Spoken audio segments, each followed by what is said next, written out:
Maintenant, en club malien do mahana olu be ko disi goshine ni ala Jabbar Mali Mali de njugu ma Mali sarane nyuma yere do be digu disi goshi bi ko Mali ka drone ko la jigina u nisondalen ba nklobe a ala jugudo nklobe a ala jugudo mangana fo bi joko ame ka siran ko ka taa dogo AES jamana kɔfɛ Burkina ni Niger kɔfɛ k'an bɛ ka siran Algérie ɲɛ ala ni maliden dɔ de mankan ye maliden jugu dɔ ninnu dɔw alu kun b'an ka na diɲɛ kɔnɔ quoi wallahi de ala tɔgɔ ninnu dɔw kun b'an ka na diɲɛ na e ka jamana ka drone k'a lajigi jamana dɔ fɛ ko mana kɛ e ni jamana marabagaw cɛ b'o kurukufɛ bɛ nisɔndiya ni o ye k'i disi gosi ni a ye maliden a maliden jugu olu le bɛ ka bɔ bi o nisɔndiya k'a yira k'a fɔ f'u dɔw b'a fɔ k'an ka politique de réciprocité taara min ko tu kɛra an ka honneur la maliden u caman de bɛ ka a ye t'u ka bɔlɔlɔsiraw lajɛ u caman de bɛ ka bi na minnu bolila yɛrɛ de olu caman de bɛ ka nin fɔ bi wallahi di ala tɔgɔ ne b'a fɔ Mali marabagaw marabaga bɛ na nin kɔfɛ tu sais quoi nu mɔgɔ sugu somɔgɔw hali u kana to yen quoi parce que u kan k'u denw wele ka kangari da u ye i kɛra jamana mɔgɔbarabagaw juguyara togo togo ala Mali bila ɲɛfɛ sa mais bi na ne mas ne ni tiɲɛnen don bi ne dusu kasilen don an ka parti politique kelen tɛ yen ko ne min ka communiquer radio so la wa an b'a ye an bɛ nin kuma fɔ dɔrɔn u bɛ communiquer suruli daminɛ an b'u si ye k'u ye Algérie ka ko in kɔnɔ Mali parti politique n t'a si dɔn ma mɔgɔ ye ko min ye communiquer kɛ ko ouais ko ce que l'Algérie a fait depuis le 1er du 31 au 1er kana se bima da bɛɛ kun y'a confirmer politique mɔgɔ fɛn bɛ politique bunakun kan u bɛɛ kun y'a confirmer mais même si ce n'était pas officiel k'a fɔ Algérie de y'an ka drone abattu les résultats de l'enquête sont tombés maintenant et aw ka réaction jumɛn a ye Mali politique aw kumakan ye fan jumɛn aw ye ka alors que ne nin kɛra jamana wɛrɛw ye ala aw b'u ye sa ne nin kɛ Algérie bi u ka parti bɛ wuli k'u jɔ mais an ka parti politique lajɛ yala a diyar'u ye de wa auzubillahi minash shaitanir rajim bismillahir rahmanir rahim allahumma salli ala muhammad wa ala ali muhammad wa salim bi ye tɛnɛ n'o bɛnna avril kalo tile 7 san 2025 aw balimakɛ aradenkɛ Mas le patriote ni ale mankan ye an ka bɔlɔlɔsira sanuma madi sanfɛ ni an b'a wele ko Galafuga 24 ka ɲini Mas kanubaga n'a lajɛbaga bɛɛ fɛ aw kana ɲinɛ k'aw abonné an ka chaîne YouTube na n'o ye Galafuga 24 ye ni ala sɔnna an b'a ɲini aw fɛ fɛnɛ vidéo bɛ ka taga sisan wagati min kɔnɔna la direct la a bɛ kɛr bɛ bɔ dɔw ka téléphone kɛrɛ la a bɛ kɛr tapoter n'a ye kɛr digi o b'a permettre ka kɛr digi u tɛ se k'an ka vidéo signalé o kɔfɛ j'aime bolodengɔn ja YouTube la ale de j'aime ale tɛ k'a la ten YouTube b'a k'a la pour que a k'a dɔn k'a fɔ vidéo in est ce que a ka di maa caman ye wa wala n'o kɛra hali ni maa damadɔni y'a signalé aw b'a ye YouTube tɛ sɔn k'a fɔ k'a b'a vidéo k'a b'a lajigi ou bien k'a bɛ problème lase a ma kunu an y'a ye u ye problème lase an ka vidéo dɔ ma o de la an bɛ taa ni ka segin kɛ hali bi k'a fɔ aw ɲɛna i kɛtɔ ka vidéo lajɛ i bɛ se ka j'aime digi ni i b'a lajɛli la fɛnɛ i bɛ se ka j'aime ta n'i bɛ i tilatɔ la don fɛnɛ i bɛ se ka j'aime digi donc a bɛ se ka digi wagati bɛɛ kɔnɔna la an b'o fɔ aw ɲɛna bi ni ala sɔnna nin an sigitɔ ye Mas ka yeta kɛnɛ kɔnɔ an bɛna kuma babu belebeleba 2 bɛ an bolo a fɔlɔ fɔlɔ babu belebeleba 3 a fɔlɔ sɔrɔ an kun ye vidéo kɛ wagati min na o y'a sɔrɔ AES jamanaw ma fara ɲɔgɔn kan ka communiqué conjoint kɛ pour que ka se ka Algérie ka tasa da yira Algérie la an kun ye ministre de la sécurité n'o ye Dawudu ye ale ta kɛra yɔrɔ min o nɔgɔni na an kun kumana o de kan an ye laɲini kɛ k'a fɔ n ko AES o fɛnɛ kan ka fara ɲɔgɔn kan ka communiqué ba dɔ kɛ sisan au nom de l'AES contre l'Algérie ala barika la AES jamanaw u jɛra ka communiqué kɛ an bɛna don babu kɔnɔ ne y'an ka don la fɛnɛ an b'an ka jamana situation AES yɛrɛ kuturula bakuruba la an bɛ AES mise à jour kɛ a sécurité balimaw kabako bɛ ka da terroriste kan sisan dɛ kabako vidéo bɛ an bɛna jouer aw k'a lamɛn min bɛ ka kɛ terroriste la ne Mas m'a di aw ma aw k'a lamɛn kɔnɔdimi tɛ ɲɛdimi don n'an tilal'o la min mana nɔgɔya an ma parce que an tɛ vidéo ninnu an t'a bila an ka YouTube kɔnɔna la aw kana na YouTube minɛ maa dɔw bɛ a la i b'a ye terroriste ko kuma ka ca kɔnɔ ani dɔw minɛlen don ni fɛn ninnu olu caman bɛ a la o la an tɛ sɔn ka mais an b'a voix jouer aw k'a lamɛn n'an bɔra yen ko Union africaine ye Togo le valet locaux le président le franc-maçon ko Paul comment on appelle Faure Gnassingbé k'ale nommera ka kɛ Union africaine ka médiateur ye Congo RDC ni Rwanda cɛla la k'a nommera ka kɛ o ye an bɛna don babu kɔnɔ ka walanga bi comme olu b'a to fo kɛlɛ ka se soforokun na ka sɔrɔ k'a fɔ k'u bɛ wuli k'u jɔ donc an bɛ don babu kɔnɔ ka walali kɛ o la an b'a ɲini aw fɛ hali bi a ye vidéo partager an b'o ɲini aw fɛ a ka lien ta ka bila WhatsApp groupe kɔnɔ an b'o ɲini o b'an dɛmɛ an ka baara la kosɛbɛ sans plus tarder an bɛ taa AES ka sécurité la terroristes ka ko bɛ cogo di bi AES kɔnɔ u ka lahalaya bɛ cogo di bi u bɛ ka bunte cogo di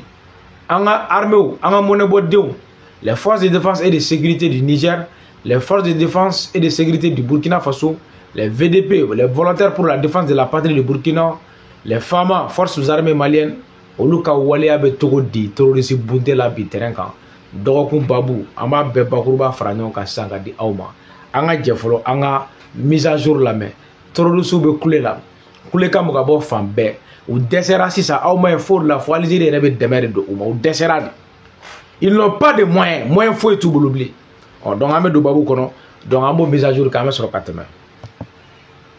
À US Actualité, toujours, les forces de défense nigériennes ont interpellé et arrêté un membre influent du groupe de soutien à l'islam et aux musulmans dans le cadre de leur opération de sécurisation du territoire. Elles ont également saisi des matériels de guerre destinés aux groupes armés terroristes. Le commentaire de Jocelyne Moussou de la télévision nigérienne.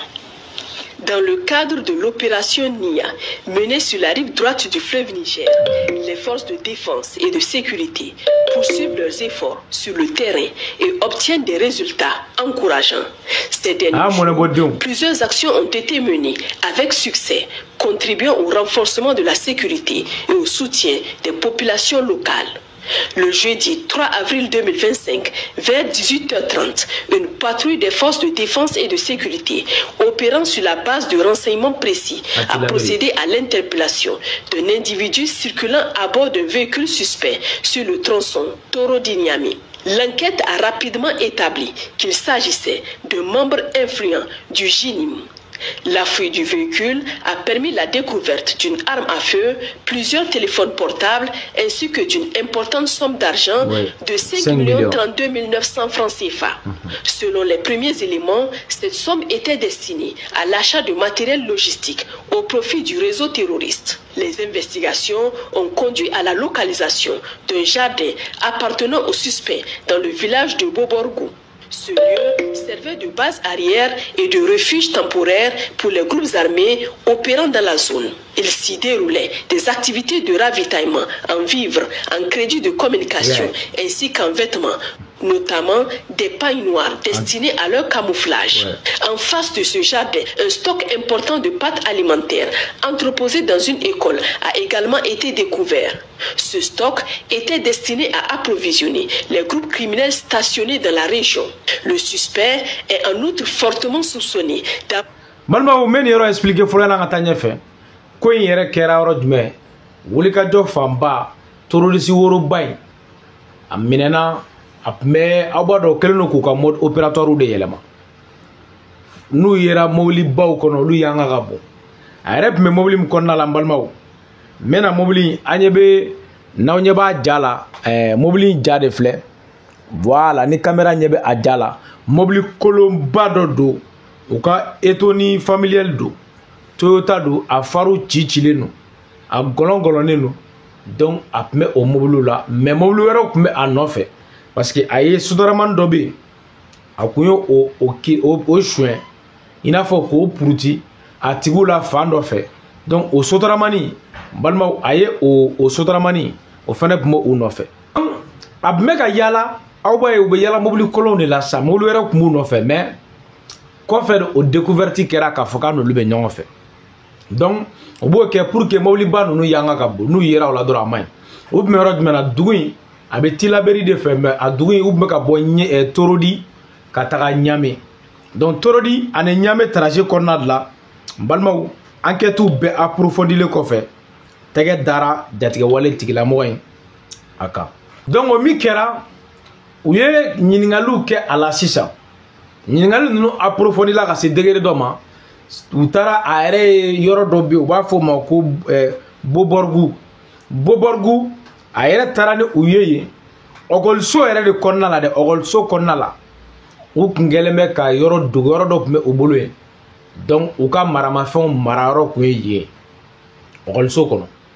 U ka dumuniw tun bɛ bila yen. A yɛrɛ minɛla ka $5,000,000 de to a kun. A tun bɛ ka taga ravitaillement de kɛ i n'a fɔ ka taga banbagaci minnu bɛ yen ka taga ravitaillement kɛ o yɔrɔ la.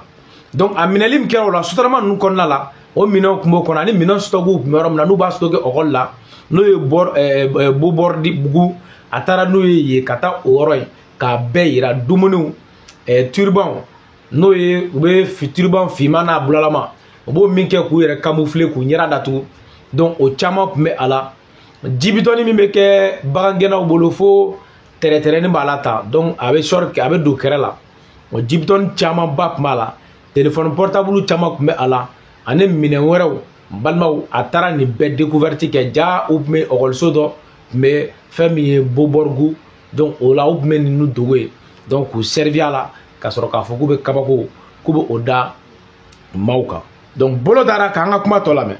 En face de ce jardin, un stock important de pâtes alimentaires entreposé dans une école a également été découvert. Ce stock était destiné à approvisionner les groupes criminels stationnés dans la région. Le suspect est en outre fortement soupçonné d'avoir participé à l'enlèvement de 2 véhicules de type Yass survenus la veille, mercredi 2 avril 2025 à 19h entre Makolodi et Niaktiré en complicité avec d'autres membres actifs du réseau. Le même jour, une autre patrouille menée en périphérie de Makalondi a permis de détecter un engin explosif improvisé placé sur l'itinéraire des forces. Balma bamagaci nunu ma insane aya lajɛ u bɛ to ka bom dogo sa goudron u bɛ goudron de sen ka goudron dugumala k'a sen ka don fo duguma donc ka sɔrɔ ka taga bom jugu bila yen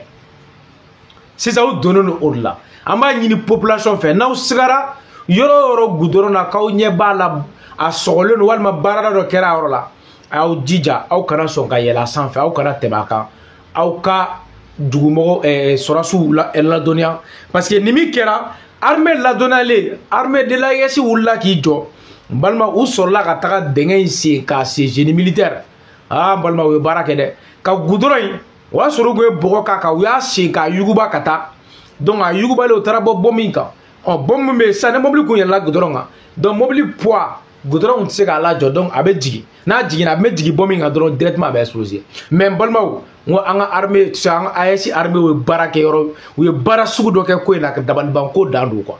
n'i y'a bom exploser tɔ la a bɛ image la tu sais u b'a fɛngɛ k'a désamorcer u nana ye sisan n'i ko k'i b'a désamorcer cogo dɔ la a ka gɛlɛn donc u ye a kɛ ni technique sugu dɔ ye donc k'u mabɔ a la ka sɔrɔ k'a déclencher a kɛra bob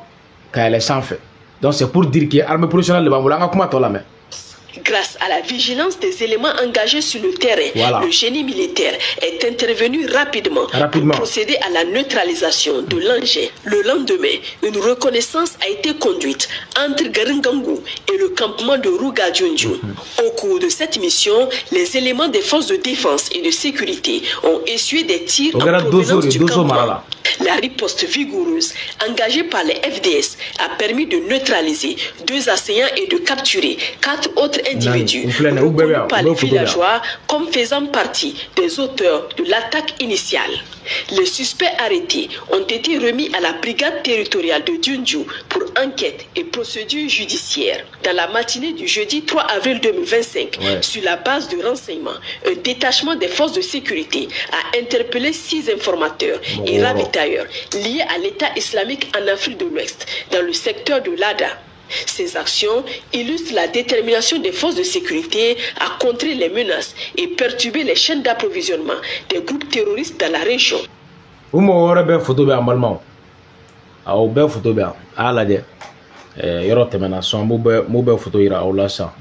Voilà, o mɔgɔ wɔɔrɔ photo filɛ u sigilen filɛ bon ninnu maa ninnu kun ka baara de o de la an b'a fɔ bɛɛ ɲɛna a y'aw jija aw kana sɔn a y'aw mabɔ terrorisiw fɛ diɲɛ la ayaw mabɔ terroriste dagayɔrɔ la aw mabɔ terroriste ravitailli la taji la walima fɛn wɛrɛ u mago ɲɛ fɛnw na ni mɔgɔ wɔɔrɔ minɛna de parce que u tun bɛ kunnafoni fɛnɛ de di terroriste ma banbagaci ninnu ma jatigɛwale tigilamɔgɔw u tun bɛ kunnafoni di u ma u tun b'u ravitailler carburant na u tun b'u ravitailler fɛn wɛrɛw la bolo dalen filɛ ni u kan sisan u mɔgɔ wɔɔrɔ balimaw ka tila k'u bila gendarmerie ka bolo kan donc o kiiri sariya kan ka min kɛ o bɛ kɛ mais ne ma se yɛrɛ ka yeta la ne ka faamu na ninnu dɔw man ka di sariya ma bilen quoi parce que mɔgɔ o mɔgɔ ka baara ye ka kunnafoni di terroriste ma u bɛ mɔgɔ faga min kɛ u bɛ baara min kɛ u bɛ wale jugu min kɛ tiɲɛ yɛrɛ la yɛrɛ ye banbagaci wale tigilamɔgɔ dɔ ye donc ninnu dili vraiment ne bolo a man kan tɛ ka kɛ bilen quoi ne ma se ka yeta la donc ni an ka armée ka baara ye mise à jour la terrain kan sisan sa an ka cɛ dɔw bɛ baara min na vraiment an bɛ o fo k'Ala k'u ni kisi nin kun ye mise à jour ye ni opération in daminɛla le 3 ka na kuncɛ kunu le 6 voilà donc a kɛra o kɔnɔna la Donzo ale ni Tilaberi fanfɛyɔrɔ la donc wulikajɔw kɛra o la n'o ye les forces de défense et de sécurité nigériennes baaraw kɛra ten donc o kun ye AES mise à jour ye donc sans plus tarder an bɛ taa AES jamana maaw u farala ɲɔgɔn kan ka communiqué ba kɛ n'an b'a fɔ o ma ko le communiqué conjoint o ye ka dénonciation kɛ par rapport à l'acte que l'Algérie a commis an ka jɛ an ka Abdoulaye Diop lamɛn n'an tilal'o la an bɛ sɔrɔ ka segin ka na. Nous recevons sur ce plateau le ministre des Affaires étrangères et de la coopération internationale, Abdoulaye Diop. Bonsoir. Bonsoir, madame Kamara. Avec vous, un communiqué de la présidence de la Confédération de l'AES. En effet, sur instruction des plus hautes autorités de notre pays, j'ai l'insigne honneur de délivrer le communiqué du Collège des chefs d'État de la Confédération des États du Sahel, AES. Le Collège des chefs d'État de la Confédération AES regrette la destruction d'un drone des forces armées et de sécurité de la République du Mali, immatriculé TZ98D, suite à un acte d'hostilité du régime algérien, dans la nuit du 31 mars au 1er avril 2025, à Tinzawaten, cercle d'Abebara, dans la région de Kidal. Le Collège des chefs d'État de la Confédération AES rappelle qu'en application de sa décision en date du 22 décembre 2024, il a décidé, entre autres mesures, Abdoulaye Diop ko Asimini Chanini ibe farale nyoka fo ba ko collège wo ko ku dusuma kasale no udabal bana ka ye ka fo ko femiye marsekalo kle bisaban kele ani avilikalo kle galeshu oni nyonche ka me ka fo ko malika durundo ko ajigina Algérie jamana fe Tinzawaten malika dugolo ko sanfe ko kal clé ne kunklela mi no oluyata ka waleya min n'u y'a ta ka se ka a yira k'a fɔ ko ni espace AES maa kelen ni tɔɔrɔ ye e sɔrɔ bɛɛ de bɛ jɛ k'i kumabɔli ɲɛɲini k'o waleya la k'olu fana ye ŋaniya min ta sa k'o ŋaniya k'o filɛ nin an ka Diop lamɛn a bɛ n'a tɔ fɔ. De faire de l'espace confédéral un théâtre unique d'opération militaire. Par conséquent, le Collège des chefs d'État de la Confédération AES considère la destruction du drone des forces armées et de sécurité maliennes comme étant une agression visant tous les États membres de la Confédération AES et une voie perfide de promouvoir le terrorisme ainsi que de contribuer à la déstabilisation de la région. Cet incident est d'autant plus grave qu'il ressort des conclusions de l'enquête que la destruction Malmaou amen yoroni fere foyala nga tebe Abdoulaye Diop ko AES jamana maw ko luka kele bebe jaga ke ñoo fe ka ke kele o koro o fene jume tuguni ko o wale lasa malika droni goshili mi kera Algérie fe do ko ya yira ka fo ko Algérie ala de minesa ka dankar ke espace AES jamana sawala ko wale ami fene no be ayira ka fo Algérie ale keleno ka ayere ka deme famba o ke terroriste yi donc ayere terroriste jamana ko o la sisan o bena ne basigi balia de espace AES kono ko o kololo la donc wulika jo mi mena ke ano o kofe ko enquête jabi kera mi ko o fleni du drone a empêché la neutralisation d'un groupe terroriste qui planifiait des actes terroristes contre l'AES. Le collège des chefs d'État de la Confédération de l'AES condamne avec la plus grande énergie cet acte irresponsable du régime algérien en violation du droit international et à rebours des relations historiques et fraternelles entre les peuples de la Confédération AES et le peuple algérien. En outre, le collège des chefs d'État de l'AES décide de rappeler pour consultation les ambassadeurs des États membres accrédités en Algérie. Le collège des chefs d'État de l'AES, d'une part, rappelle au régime algérien que l'éradication du terrorisme demeure une lutte existentielle pour l'AES. D'autre part, exige de lui d'adopter une posture constructive et de contribuer enfin à la promotion de la paix et de la sécurité dans notre région. Enfin, le collège des chefs d'État de la Confédération AES rassure les populations que les forces de défense et de sécurité demeurent pleinement mobilisées pour assurer leur sécurité et défendre l'intégrité de l'espace confédéral. Fait à Bamako, le 6 avril 2025, général d'armée Assimi Goïta, président de la transition, chef de l'État de la République du Mali, président de la Confédération des États du Sahel, AES. Ambalma ou ambora ka kuma bela merci sa Abdoulaye Diop ya ira ka foko femi ni walenye Algérie dans sa ko kateme dien sharia beka Malika drone goshila o min kera ko analyse ya ira ka fo enquête et résultat ya ira ko du jegulu terroriste jegulu bado de me nyonye la menu nous me fagana espace AES ka dangarke aka basigila donc o kama ko Algérie ayani wale mike AES jamana ba jakoya aka ka wajibi aka ka delitere ka wajibi aka femi ni wale mi na abeki se do terroriste ko ina aka sembo ala wala sa basigi kama espace kono on ko wele bla bla ambassadeur des états membres o koro di AES jamana ambassadeur wele bla bla uma o fere bena Mali kono Niger ka ambassadeur me ane Burkina ta ane Mali ere ka ministre des affaires étrangères donc ou bena sigi 600 ani Algérie ta ou bena tasa daira Algérie la mimo kunu kanje donc c'est comme si ça ne sera plus balma atena keble confrontation iba fo Mali ni Algérie teble c'est entre l'AES maintenant et l'Algérie donc job ka kuma ayo o fo ko Mali do be la donner aka fo ko wulika job ka ba ma jatiga wala tigla mako kele ko barabe to sera ko fo kadaw Maintenant, en club malien do magana lube ko disi goshine ni ala Jabbar Mali Mali de njugu ma Mali sarane nyuma yere do be digu disi goshi bi ko Mali ka drone ko la jigina uni sondalen ba nklobe a ala jugudo nklobe a ala jugudo mangana fo bi joko ame ka siran ko ka taa dogo AES jamana kofe Burkina Niger kofe kame ka siran Algérie nya ala ne malden no de manga malden jugudo nunu do alu kuma nga na jiyan kono ko wallahi di ala to nunu do kuma nga na jiyan na ka jamana ka drone ka la jigi jamana do fe ko mana ke eni jamana maraba ko chemo kuruku febe ni sonjane oye ki disi goshine ay Malden a Malden jugu o lebe ka bobi o nisonja ka ira ka fofu do ba fo kanga politique de réciprocité tarami ko tugera nga honneur la Malden u chama ne be ka ay tu ka bollo sra o laje u chama ne be ka bibi na minu bolla ere do lu chama ne be ka fobi ala ko Mali aw ka jamana ka attaquer jamana do fe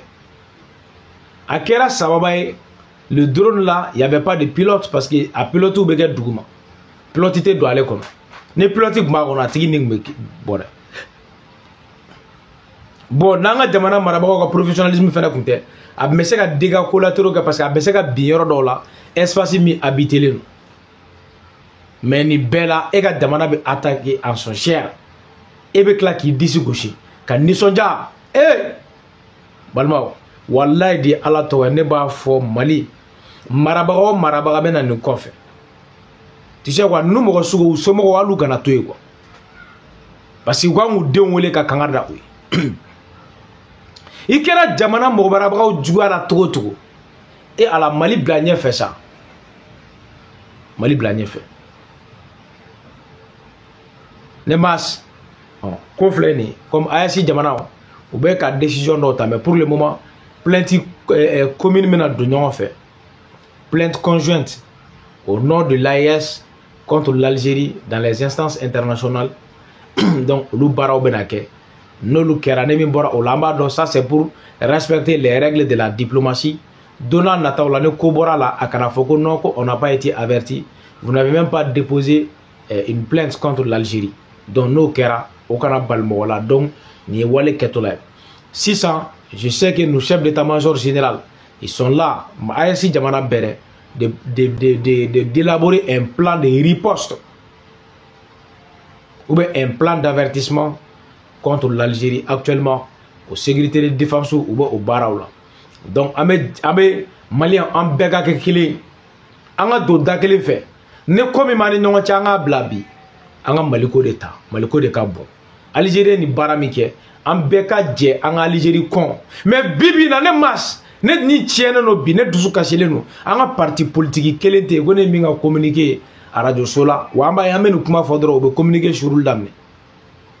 amu sie ku Algérie ga ko en konane Mali parti politique nta chi do mamo ko ko mi communiquer ke ko wa ko c'est que l'Algérie a fait depuis le 1er le 31 du 31 au 1er kana se bima dabe ko a confirmé politique moi fait politique bunakunga ou be ko a confirmé même si ce n'était pas officiel qu'a fois l'Algérie dans un drone abattu. Les résultats de l'enquête sont tombés maintenant et a eu une réaction du mais a mal politique a eu comment gain fan mais a eu yeka to que nen kera jamana wara wi et ala abu yesa nen ki Algérie bi ko partout be wuli ko jo mais nga parti politique la je yala jaru yede wa ou bien mo nebe ni ngaldo au-delà de nos parti politique réduit n'est pas fait quoi à Bekati parce que ce ne sont pas des patriotes patriotique à droit ou là quoi donc à mes beaux konombalma à mettre fait minier Paul Kagame ka kelela allez nous Félix Tshisekedi tchela là ko Union africaine fait minier Fort Nyasimbe allez nommera qu'un médiateur processus de paix en République démocratique du Congo. Aka wulika jo ko abena fara femi Lorenzo Lorenzo Angola jamana nyemo ano obena je ani président en exercice et dirigeant voilà de l'Angola. Donc ano le bena je ka kuma femi ka srami kono bena srani une fol kagameni Félix Tshisekedi en M23 ka koin ko awbana nyeni ke ala bon awe ni jagulu nunu flene na aya fo ya na ko dum tuwabu ka bara latna dala Congo kla wakati sele sane nunu me wole parce que tuwabu bu chigu kana wakati mina chega jamana be ka attaquer aw ba to kele ka se soforo kuna M23 ka jamana fam chama mine folo ou kele ka espace chama gain si sa négociation de bla daele ka Congo klal to nyeni walma ka gouvernement d'union nationale ko nyeni to abu de beaucoup bla bar la pour préserver l'intérêt de M23 et ses alliés ma tiere de flène on la ngun institution nous une africaine kangati sedao kangati ce ne sont pas des institutions crédibles qui est représentative vraiment de l'Afrique farafina de l'unité africaine et de la souveraineté africaine. Nous nous ka farafina ka ma hora batori ay nous be ne balma o ka fo o nyana bi ka no bo ala to bu ka bara donodo si ça Congo ko sigi ka fo dem na daele M23 mo u ga do gouvernement na walma u ga parti mbolo ku beno ka gouvernement ske no kera sa u ga allié européen allez Paul Kagame au migreno ko ke liaison uni européen tche donc ils vont maintenant s'accaparer yoro mimbe ubolo obe je ko yoro ressources exploiter non fait si ça n'i ye Congo kilali phase n'i y'o dayɛlɛli le kɛtɔla ye sisan o de la Lorenzo de ko fura wɛrɛ foyi t'a la ko fo que sigi ka fɔ ka kɛ 23 ni Paul Kagame Félix Tshisekedi cɛ ne sigide fura foyi tɛ a la fura bɛna kɛ jumɛn Félix Tshisekedi bɛ taa négociation in kɔnɔ à l'état comme on appelle en état comme on appelle avec faiblesse ale bɛ taa faiblesse état de kɔnɔ n'ale taara o kɔnɔ il est obligé d'accepter certaines conditions obligatoirement soit avec gouvernement d'union nationale formé soit nous b'u ka gouvernement yɛrɛ sigi u yɛrɛ donc n'o kɛra le Congo sera divisé en deux et ils vont tout le temps progresser vers la capitale ka terrain minɛ au moment à chaque moment qu'ils auront l'occasion d'avancer ils vont faire parce que c'est la loi du plus fort qui domine maintenant et raison pour laquelle Paul Kagame comme on appelle Fort Gnassingbé nunu balma nunu bɛɛ tubabu jɔnw ne ils sont là tubabu bɛ nunu de ci u dalen do u la u bɛ taa kɛ médiateur ye ka taa tubabu ka hakilina ka taa o de lafasa o b'a sɔrɔ directive dira u ma ka ban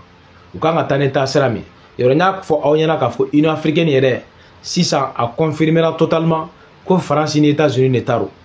parce que le Djiboutien Mohamed ale de kɛra Union africaine commission ɲɛmaaba ye Mahama place la le Tchadien donc o min baara bɛ yen États-Unis ni Djibouti jamana bɛ b'a fɔ États-Unis ni France ta de ye Djibouti ye donc olu de b'a décider c'est pour dire que n'an bɛ taga an bɛ se ala ka barika don AES de la l'AES va prendre la place de l'Union africaine en Afrique l'AES va prendre la place de la CEDEAO toutes les institutions qui ne sont pas crédibles en Afrique presque la majeure partie ne sont pas crédibles donc on ne bɛna ninnu place ta ala ka barika don AES la ala ka AES jamana suma ka AES jamanaw k'u bɛɛ fo k'an ka président fo ka foli di fɛn min ye Fidel Castro ka kɔnɔ depuis France Ouagadougou jara France ka foli di Mamadou Traoré Laski foli don depuis les États-Unis ka Dr Marco foli États-Unis ka foli di fɛn min ye Kolokani Tidiane Balansi a n'a muso Umu Kone an b'u bɛɛ fo Balansi a kɔnɔna la ka foli di Umar V ma tonton Umar V k'a kɔnɔ depuis Sikasso Bouaké Bamako ni wagati na an bɛ foli da an Abidjan ka foli di fɛn min ye Seydou Diarra secrétaire alimentaire ka bolo fara bɛ Niger kɔnɔ an bɛ Seydou Diarra fo n'a sigiyɔrɔ bɛnnen bɛ Kalaba ma ka foli di fɛn min ye Seydou Traoré an ka cɛkɔrɔba ɲuman no tonton Seydou depuis Dakar an b'a fo k'ala ka kɛnɛya kɛ an n'a ye k'aw bɛɛ fo ka waleɲuman dɔn k'a fɔ an ɲɛna ko nin kɛra kulo garisɛgɛ ye bi ma se ka yeta kɔnɔ ka kɛ ni bi ntɛnɛn n'o bɛnna avril kalo tile 7 san 2025 ka ɲini aw fɛ hali bi a ye video partager a ye j'aime ta n'aw bɛ video lajɛ donc o kɔfɛ fɛnɛ aw kana ɲinɛ k'aw abonné Maska video tɛ sɔrɔ fan si ne Galafoka 24 tɛ aw ka abonné an ka chaîne YouTube kan salam alaikum aw kan bɛn